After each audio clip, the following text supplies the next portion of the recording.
So I was at a antique consignment store the other day with a friend, and I found some random copper pieces that were springs, and they were kind of long. And I usually mess with jewelry. I don't usually tend to mess with copper, but when I saw them, I figured, man, those are kind of cool, and I think I can do something neat with them. So I was thinking about maybe doing something for the pond, for my mother. So we have a pond that we built for my sister years ago after she passed, and it's kind of like a memorial area. And I thought it would look really neat. So when we were kids, we used to play at me and my sister I would play in the woods, and sometimes my sister would go with me.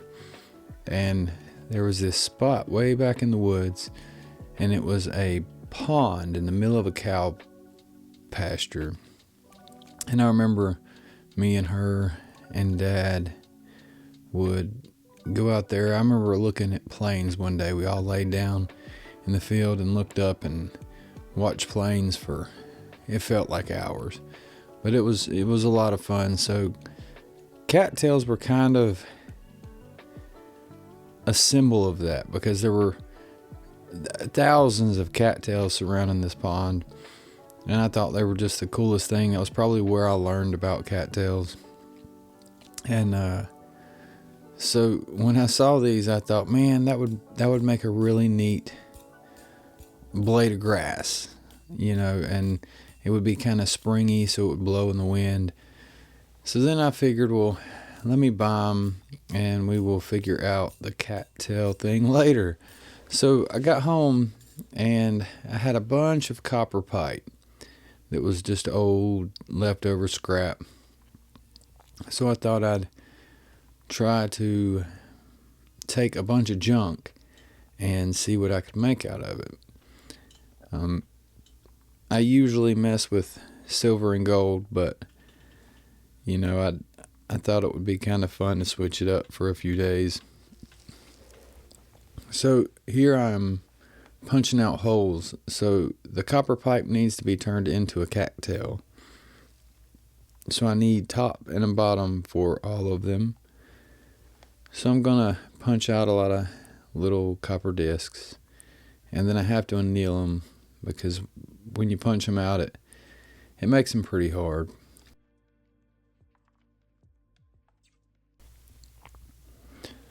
So after I anneal them, I put them all through a dapping block to kind of round the ends up so they will fit on top of the copper pipe.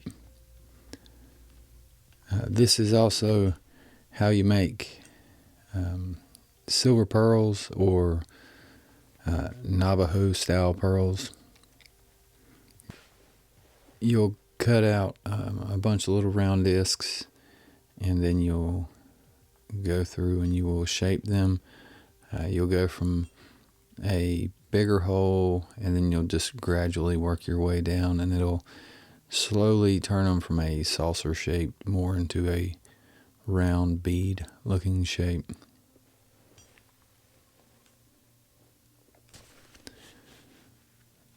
So before you go to solder them, you really need the ends of everything you're going to be soldering to be flush and perfectly touching each other, so the solder will flow. The solder does not like to flow where metal is not touching. So I'll sand the beads down on one side, and then before I get started, I'll go ahead and punch one of the ends.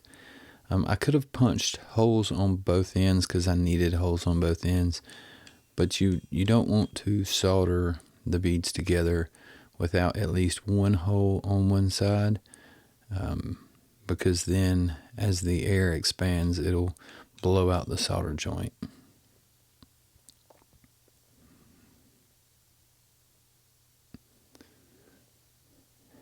And this is silver solder. It's hard silver solder.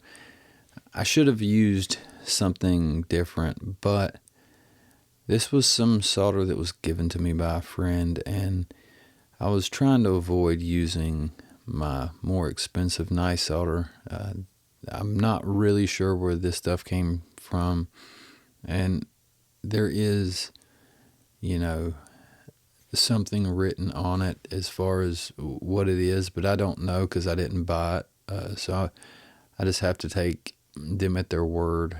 So I didn't want it to get mixed up with some medium or easy. So I just thought I would use this. It did indeed end up being hard silver solder. I had to get them pretty hot before they'd start flowing. I also have to add that I am far from ambidextrous, and my left hand does not work like I ask it to, so it can be tricky. When I got done, I didn't like the way that the copper pipe was. It was just too shiny and too perfectly round. So for something more organic, I wanted to try and give it a little bit of a texture. After about 2.5 hours of doing this, my arms got pretty tired, and my hand got pretty sore as well. So I did, I would have liked to have done it a little better, but I could always go back later.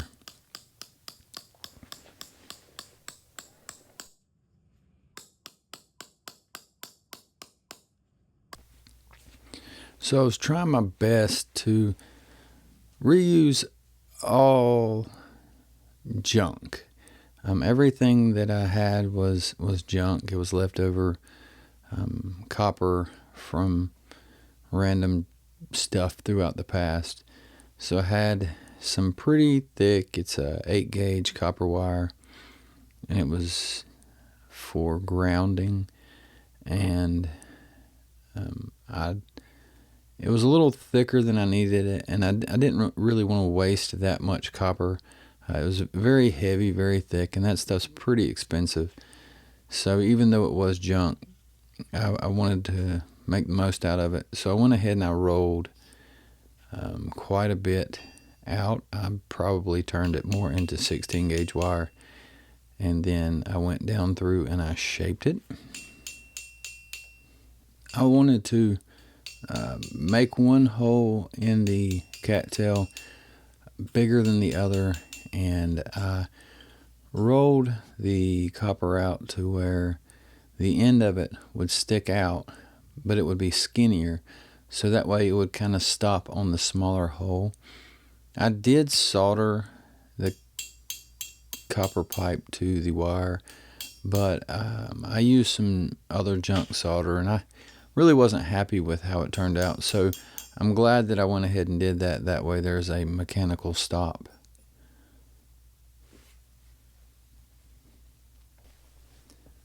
So now I'm going to try to fit the copper wire into the cattail. It's a little tricky.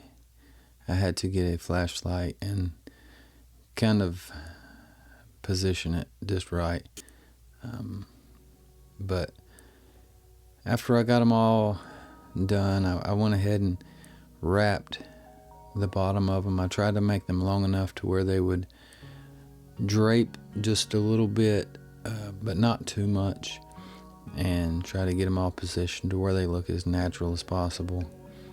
So I wrapped it in copper pipe. In the end, I went ahead and wrapped it with some electrical tape and some other rubber tape. That way it would kind of hold this wrapping in place. It's not going to go anywhere anyways, but I usually like to overdo things, so this was no different. Then I put it in a planter out by the pond, and I'm really happy with how this project turned out. Like I said, it's not jewelry. It's a little different than I usually do, but I did think it would be fun and interesting, and my mama loved it. So I appreciate you all watching, and we'll see what we come up with next.